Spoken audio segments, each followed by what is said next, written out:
Well, hello there, Shannon. Good to see you. Hi, Tamara. It's been a little bit of time. I know It everybody's like, has. man, they are I not know. getting Like, these out fast enough.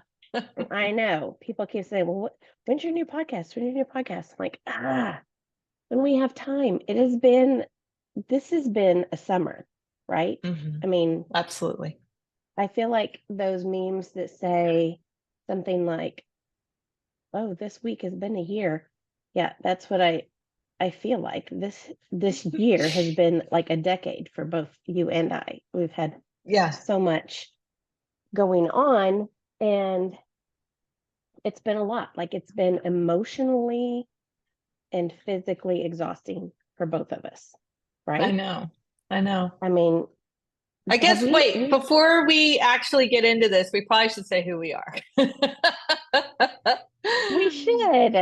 I am Yeah. Tamara Lexo, and I'm the executive director of Hopeful Hearts Ministry, and this is the Hopeful Hearts podcast. And you are? I'm Shannon Carr. I'm the founder of Hopeful Hearts. And just really excited to have everybody on today. And as we started talking about, and I think it's funny that we just need to get into this We just because need to get in. We just gotta jump there's right just in. been a lot of stuff that has happened. Mm-hmm.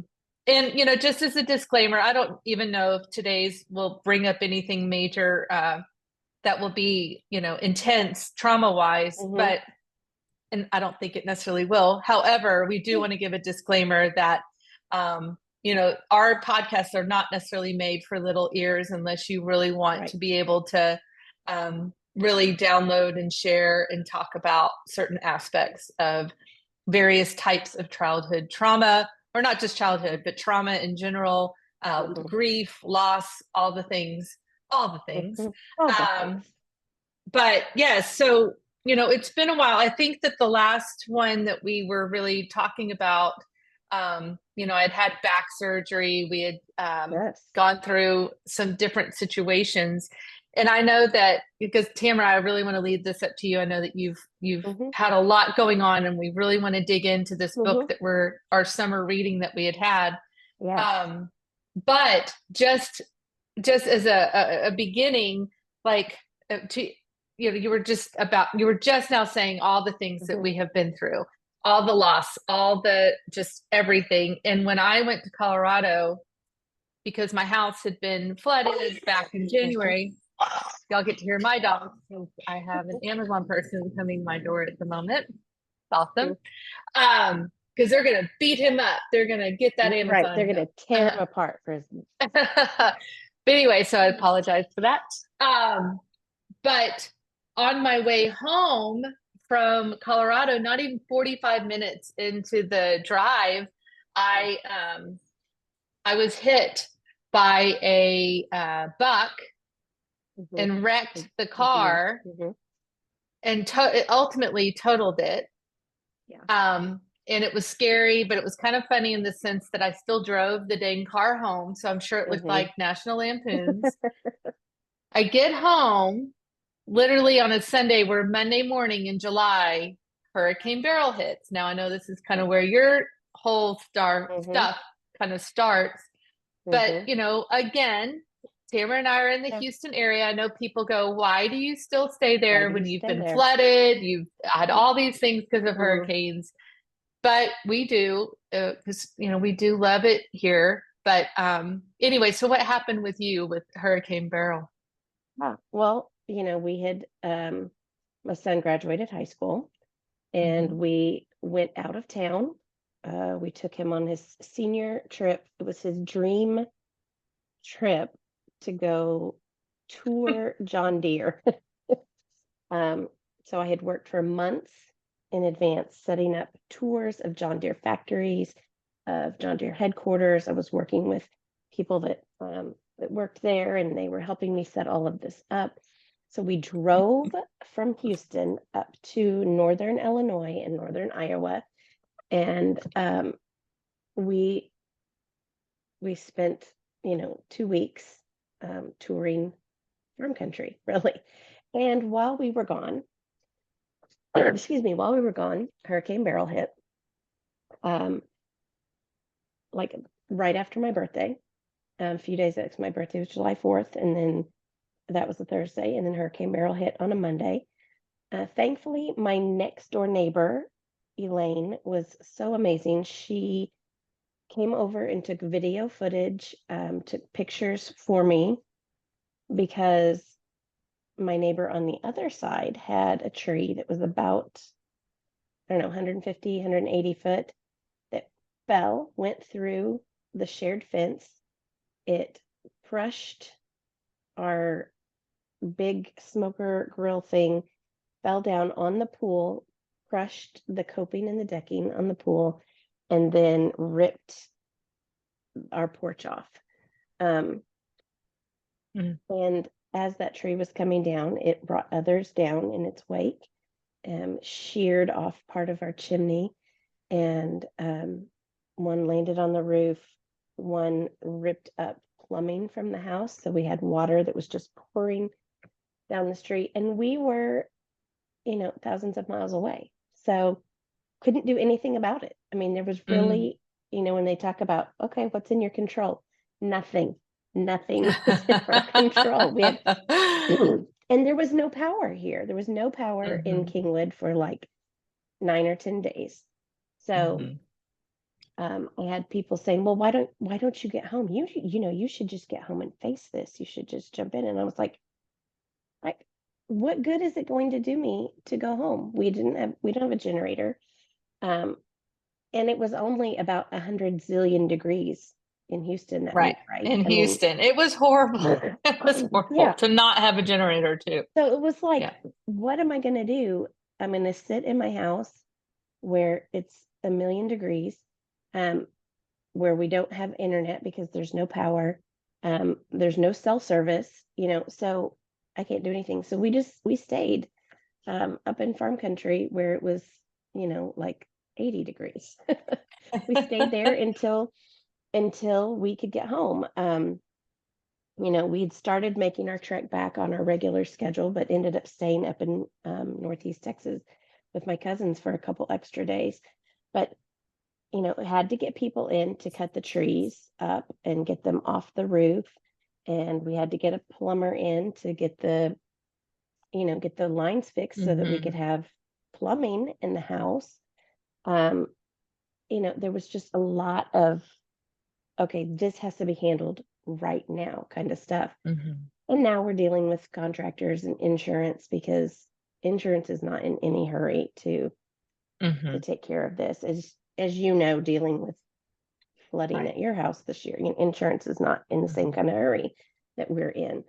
So we had all that. And then this weekend, my daughter moved back to school, and I took my son to school for the first time. So I am like 2 days into being an empty nester, and I'm not crushing it so far.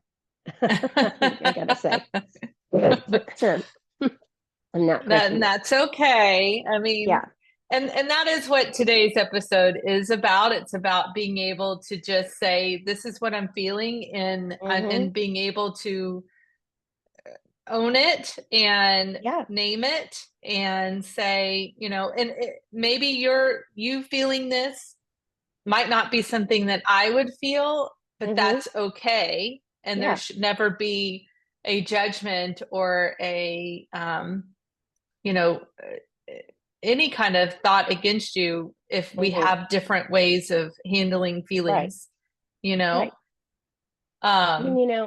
And also here, one thing I did leave out was last week, you and I went on a cruise in the middle of all of the chaos of your life, not having a car, my life, house being torn up. We went on a cruise with a bunch of friends who were celebrating the fact that they're getting married in a couple months.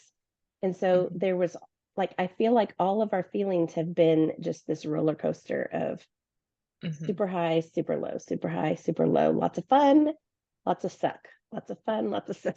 I mean, it's just, and that's life, right? I mean, that is life. But I think one of the ways that we get through it is learning to handle our emotions, and also learning what what's triggering Mm, emotions, because sometimes we feel things and we feel them on such an extreme mm, level, and it's something that maybe everyone else is going, it's not, is it that big a deal? And right. not that we should be shamed about any of our feelings, but sometimes we do need to ask ourselves, why am I feeling this Hmm. in such an intense way? When do I remember feeling this feeling before? When was the first Mm, time I remember feeling this feeling? Because sometimes we're not really feeling what we think we're feeling. We're reacting out of something from our past. past. Yeah. Yeah. Yeah. I have to say that, I think often people think that you and I are like so healed and so good that, Yeah. we just don't ever deal with anything. And I think this Right. podcast obviously Yeah. tells people different, Yeah. that we're still struggling. But right before the cruise, I had a horrible, horrible meeting Yeah. in regards to work. I have Mhm. what I call a real job, quote unquote. It's not, Mhm. not that Hopeful Yeah. Hearts is not Yeah. real. I'm just saying a Yeah. job that pays money so that I Mhm. can, and Mhm. within that job, I had a meeting that was it it was a room full of men, older Mhm. men, which just in itself sets me up Mhm. already, just because of my past and things. Right. And in all honesty, and God bless him, my father, who I love dearly, but my father was a very dominant older Mhm. gentleman who, just very gruff, and business in the way of business was just like, Mhm. you will do as I say kind of Yeah. aspect. And that's what I was facing in this meeting. So in this meeting, I'm being triggered like you wouldn't believe. Mhm. And I'm like, okay. But I've been through this enough to know, okay, I know what Mhm. this is. I am smarter. I am an adult. Like I know what I'm talking Right. about. Right. I've been, tasked to be the person in this Mhm. meeting for my company, and I need to Mhm. hold true to that. And so even though my insight, like if I were to draw a picture of what Mhm. it looked like for me, I would have drawn that I was a little girl, kind Yeah. of like on Big or something. I was a little girl in a Mhm. big person's, suit with my Right. pigtails, with a bunch of like big people, Big big giant men. men. And I'm like, Mhm. with my tiny little voice, trying to say what's needed. Yeah. But that's how I felt. Now, Right. on the other hand, I did stick up for myself. And at one point, this was so bad that I had to go to this person who was in a place of um, typically being held highly, like high regard, right? Mhm. And I looked at this gentleman and said, I don't understand how any of this could be you attacking me or Mhm. attacking my character. And I stood up for myself. And literally all the men like, oh, like she just Yeah. said something, and She she has a shouldn't voice. have, yeah, she shouldn't have said that or whatever. Right. But anyway, long story short, the meeting turned out the way it should. It was fine. Mhm. And I had to hold it to be able to speak to other people that I worked with. But then Mhm. after that, I like called Tamara, and I just then I was a little girl. I was that little girl Yeah. just crying like, Let it all oh out. my gosh, that was so horrible. I had to feel those feelings. I had to acknowledge Mhm. what they were. I had to acknowledge the fear, the anxiety, the full emotion that Mhm. meeting brought on to me. And, and you did exactly what we do here at Hopeful Yeah. Hearts, right? You listened, you Mhm. validated, you consoled, Mhm. did what I just needed to do to just be heard, to Yes. be validated, as I said, and talked down a little bit, right? Yeah. And to be loved on and cared for. Mhm. And then I was okay. I was Yeah. okay. Um, yeah, that was such an interesting way to go into something. It was really nice Right. to have you there on this ship of, here we're Mhm. supposed to have fun and celebrate and everything. But you and I are, I mean, you've had many multiple other things Yeah. happen. I just know that the latest is your house and then your Right. son, and dealing with, empty Mm-hmm. nesting and just a Yeah. change. You're going through a chapter It's just change. change. Right. Exactly. The page is being turned. And it's good, it's like we raise our kids up to release them, you know. I I love that phrase. It says, I'm not an empty nester, I'm a bird launcher.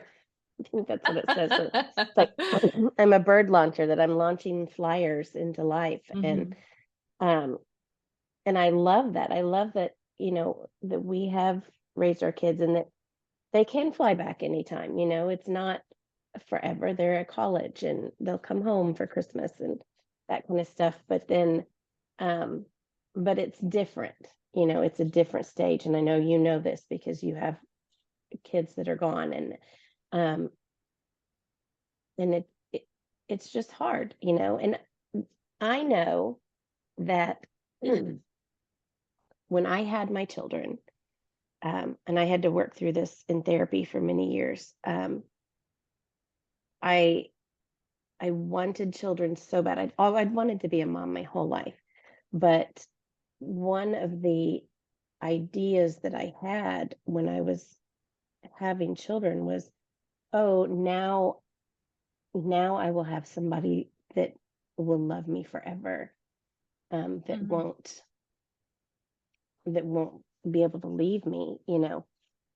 That's a lot of pressure to put on a kid, Yeah. on a baby. But that was from my own junk of, my own stuff of being abandoned, and my, those abandonment issues. And um, so while, a couple of years ago, I would have said, oh, I'm healed from those feelings of needing my children for that. When my daughter went off to school, I felt it resurface. And then my son goes off to school this weekend, and there it resurfaced again. And I'm like, oh, Mhm. yeah, I'm supposed to be healthier than that. You know, I'm Yeah. supposed to be over that. I thought I healed that, but it's like we say, healing is a journey, and Mm. it's not always linear. Mhm. That thing things come up and they rip those scabs off sometimes, and we have to go back and look and say, no, no, I I don't need my Mhm. children to complete me. I don't, I am loved. I'm cared for. Mm. I don't need them to support me. My job was to love them and raise them up, and um, it's all fine. It's fine. Everything's fine. But But I think that's what's important, is to understand, where you have grown is, mhm, and is that you feel the feelings, yeah, you're owning them, you can name them, hmm, and you can recognize, I know exactly where this is coming from. yeah, And now you need to give yourself grace, or try to give yourself right. grace. I hate need. Sorry, I said that. No, Try to that's give okay. yourself grace in the Yeah, sense of, cry if you need to cry, like hmm, feel the feelings. yeah, But what's beautiful is, and shows how much you've grown, is because you are naming it. You are right, acknowledging what it is. It's based off right. your abandonment. Where you were maybe 10 years ago or Hmm, 15 years ago, when you yeah, first had these little babies, and you're like, they hmm, will never leave me, right. Right. there's a big difference, right? Where Hmm, you're suffocating and not yeah, recognizing the right. gift that our kids are. They're meant Hmm, to leave. They're meant to exactly. cleave to others. Right. And Exactly. this, yeah. Yeah. And and it's funny because it's like, it's something that, because I worked in children's ministry for so long, and I would tell people all the time, like, our children are given to us by God. They're on loan. They're his children, and he trusts us with raising them up so that we can release them into the world. And all I could think, as we're driving away from college was, but it's not fair. It's not fair. He's mine. It's like, okay, calm down, Tamara, calm down. But uh and that's, your feelings just, they get all tangled up, and yeah. it's important that we can name them, so that we can start Yeah. untangling them and saying, okay, this is where this is coming from, and this is what I need to do now. Yeah. I had a friend. Go on. No, go Sorry. ahead. No, I was just gonna say, I sense you and I are both. I sense a little bit of that also, which we all do, especially those of us who have been through various types of trauma, that control aspect, right? Yes. So Yes. not that you want to control your son, you want to Right. be able to control that if he's here with me, I know that he's safe, or if he's here with me, I know that everything's fine. Am I wrong? And like that's No, probably still a part of that's exactly it. And it's, I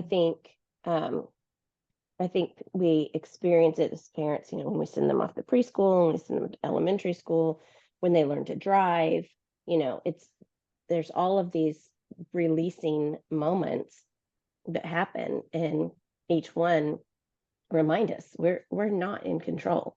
We're really not. I mean, even when they're here, we're not in control of them. They are their own human beings. And I think that's a big issue for a lot of people that have gone through trauma or have, experienced major losses. We want to control things because when you've been shocked, when something so terrible out of the ordinary has happened to you in your life, it's like, okay, if I can keep everything in order, if I can control all the things from here on out, then that bad thing will never happen to me again.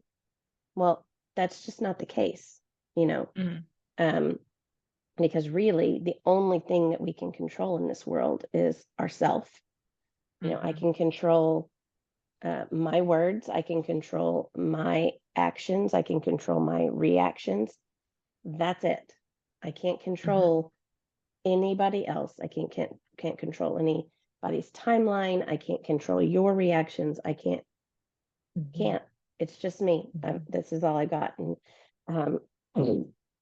when people say, "Well, I just can't help it. I can't control that about myself," well, you can. I mean, that there is a learning and a healing that comes in saying, "No, you don't have to explode, or you don't have to react in that way." And that's part of what we do with Hopeful Hearts too, is just helping people look at their story, face their story, and say, okay, this is what's happened. This is what I've tried every time in the past. They say insanity is trying the same thing over and over and over and expecting a different outcome. You go, okay, well, you've been doing that. It's not been working for you. Let's try something else. And so we've had this book that we've been reading this summer. We've been encouraging followers of Hopeful Hearts to read this book here. It's Jennie Allen's book, Untangle Your Emotions. We're actually getting together tonight to talk about it. So naming what you feel and knowing what to do about it. And I've really loved this book because it's so simple. It's very common sense. Like you read it and you go, oh yeah, that makes sense. But at the same time, it's something that we have to be reminded of, because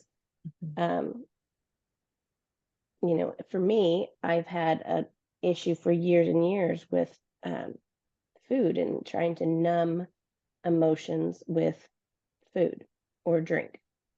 There was a time in my life when I used shopping a lot to try to numb, be feeling bad and like, okay, well, a new purse is probably going to fix this. People use all kinds of things. People use exercise. We use, television, when we just start vegging out in front of the TV, or just any kind of screen, you're just scrolling on your phone. It was interesting because I was just rereading something today. I'm going to grab my glasses here that was kind of doing some reviewing, and you should have gotten my book. It has the large print. Large print. should have. I should have. I didn't even know I got it like that. That's so funny. One of the things that she talks about in here is dealing with the stubborn knots, like the feelings that that we struggle to get rid of. And one of the things she says, take a break from screens. Okay, well, we all know that. Like logically, we're like, okay, we know scrolling and social media, all of that is not so healthy. But the thing she says here, our emotions are strongest the first time we encounter something.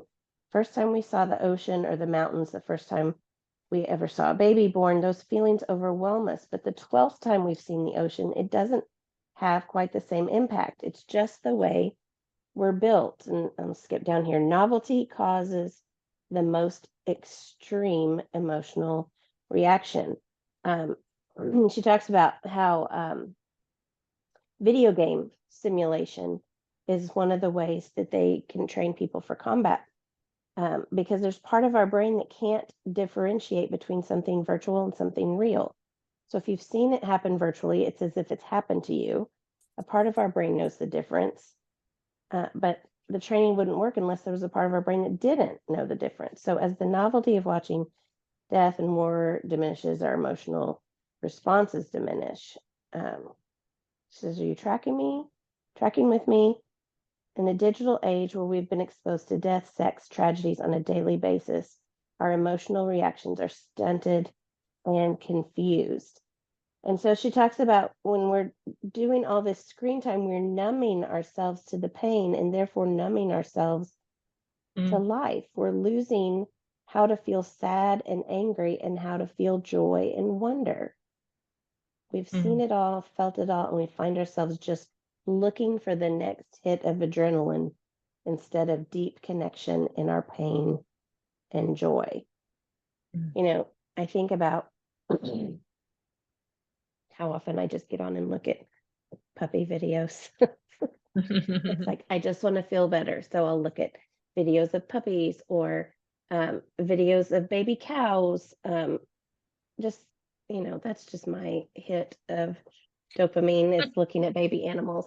But how they, like, I need them to do more now, like just watching a kitten sleep it's like, doesn't do it. That's cute, but I need to see a puppy, falling in water, or I need to see a cow running, or, we become junkies to this stuff. And we have to, we need more and we need more and we need more.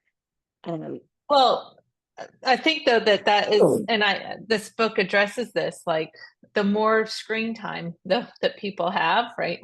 The like for just the younger age, really, the less they know how to have those emotions or how to deal with an emotion when it arises, then it makes them extremely anxious. Right. I mean, that's where there's another book I want to read, and I can't remember it, but it has to do with anxiety.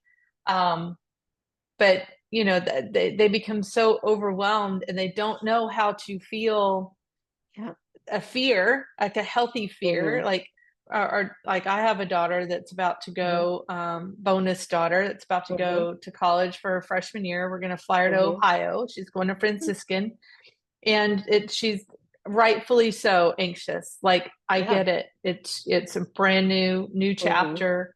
You're going to be states away from your family. You don't know anybody there. Nobody, she knows one or two that around the area that are going. But then she's like so anxious because it's like, I don't know what to do with this feeling and I don't know how to manage it.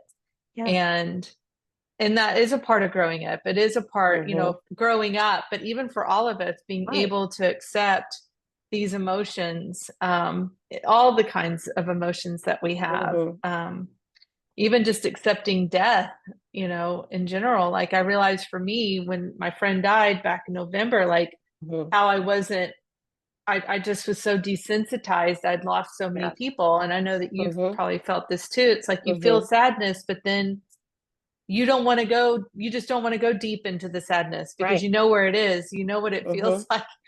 So you try to avoid it. And then that doesn't help either. When you're avoiding your feelings, that doesn't help either, And that's one of the things she said in this book, that I appreciated was sometimes we do have to table our emotions for an appropriate time.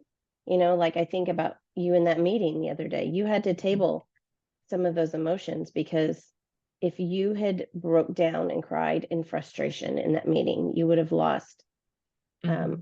all their respect. You would have lost all, any kind of the word I'm looking for is here. Just any kind of authority that, for your Mm-hmm. job, you would have lost all that.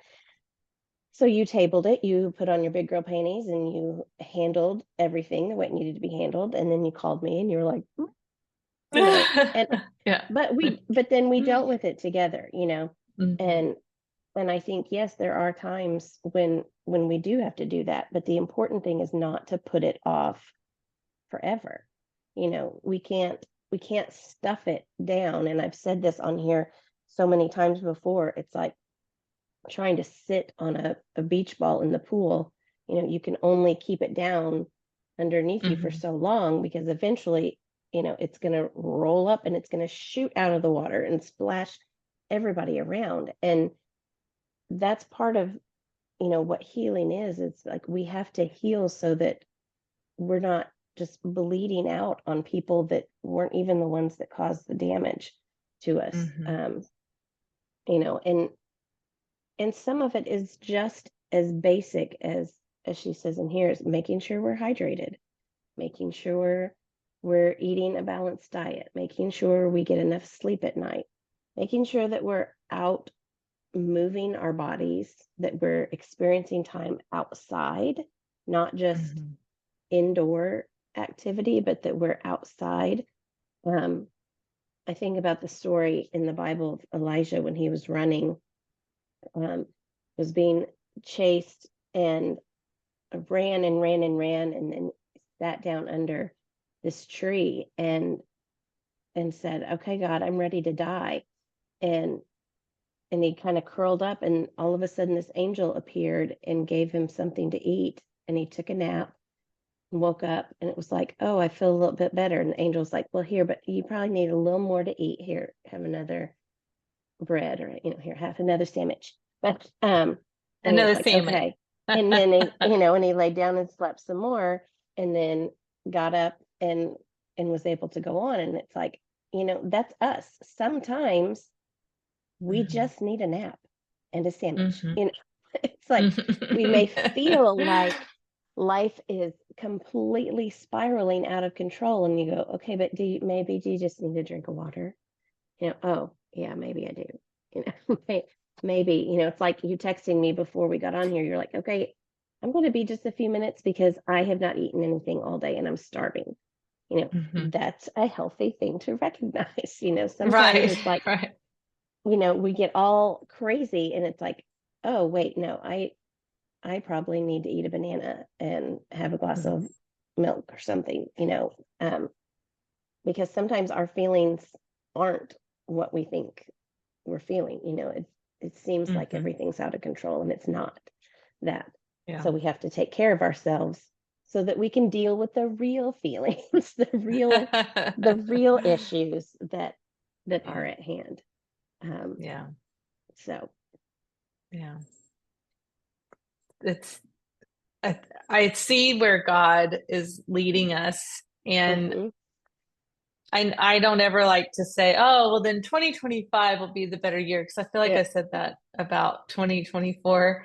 And New Year's will always forever remain my favorite holiday, New Year's Day, because it is a brand new beginning and you never know what the year is going to bring. And I acknowledge that, because even whether it's going to be sorrow or disappointment mhm, or the greatest happiness, it all yeah, is so new and exciting, and you just don't know what's to come.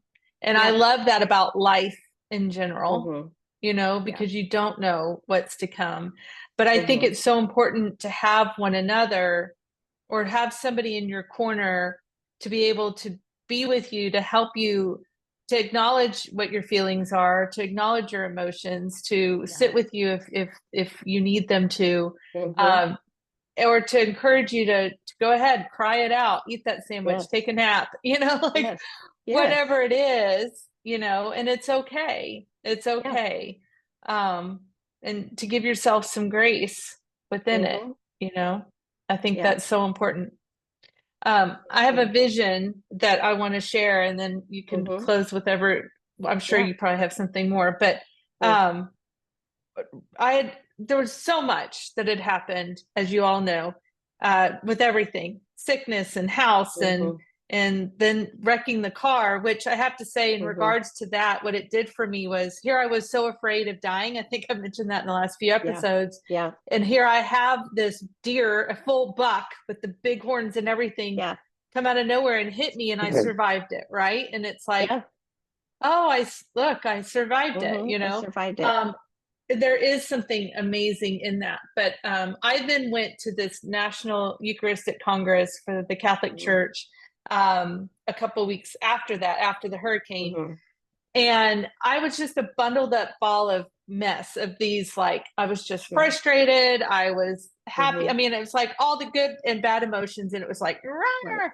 Yeah. And I'm a Catholic, and I went to reconciliation, and for me it was such a great release, because it's like going to therapy, but then for Mhm. Catholics it's also like having this kind of spiritual release out of that. Mhm. And in talking with the priest, I was just saying all these things, and saying, like, I feel like that I'm not owning up to who people think I should be, and just blah blah blah. I just Mhm. unearthed all this stuff.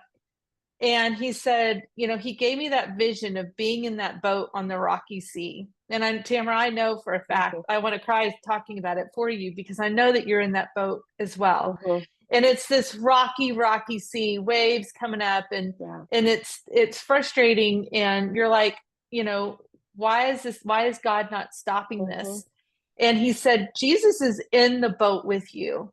And you could Mhm. argue, then if he's in with me, why is he not stopping it? Right. Mhm. So he gave me that vision. He said, I want you to sit in prayer and talk to Jesus in that boat while you're in this.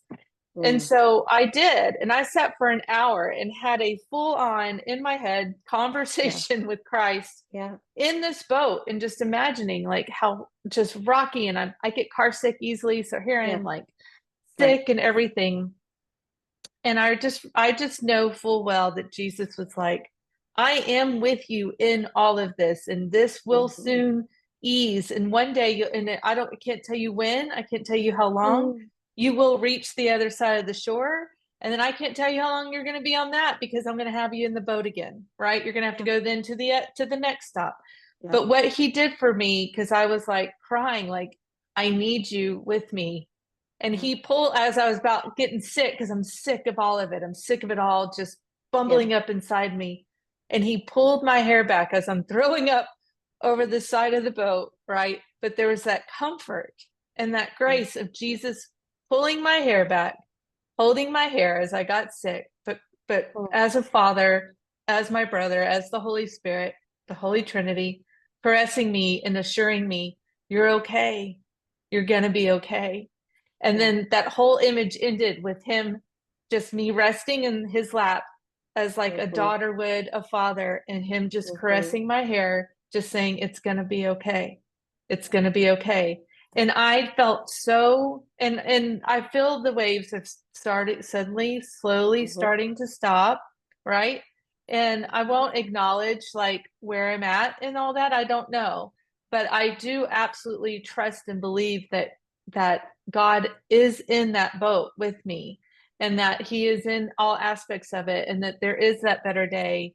And yeah, I just wanted to share that image with you Oh, guys. thank you so much. That is such a beautiful image, and what a picture of faith too. That I love that we can hold on to that and know that yes, it's going to get rocky again.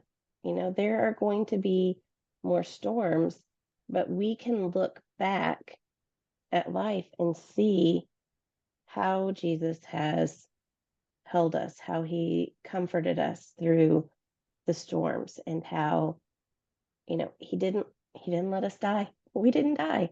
Through that. Um, and so if he was so good and he loved us through all of that, why would he not be there again? You know, he's going to. He promises us that he will never leave our side. And that's the faith and the promise that we hold on to. So thank you for sharing that. Well, we have talked a lot about feelings today, and I just want to let our listeners know that if you have feelings, which we all do, but if you've got feelings that come up and you go, I don't know where this is coming from, and I don't know why I keep wrestling with this particular feeling over and over and over, or I don't understand why I feel so much sadness over this, or why I have so much anger over this, reach out to us. This is what we do. Hopeful Hearts Ministry, we are here to help adults who are survivors of trauma and abuse in your past. We do that through one-on-one peer support. We are good listeners. We will sit and listen to you. We want to hear your story, because we know that there is power in bringing light into your story. There's power in bringing any kind of lies and secrets out of the darkness. Once the light is brought in, the darkness can't exist anymore. And so we want to help you untangle all of your story, untangle the emotions that you have in your past. So you can find us at hopefulheartsministry.org, hopefulheartsministry.org. You can find us also on Instagram, on Facebook. You can find us on YouTube. Hopefully you're watching us there, or you can listen to this podcast in places where you listen to your podcast, Spotify, Apple. But I'm just glad that we got to spend this time together talking about all the things today. All Shannon. the things, feelings. That's right. Yes, Thank you, Tamara. that's right. All right. Bye-bye.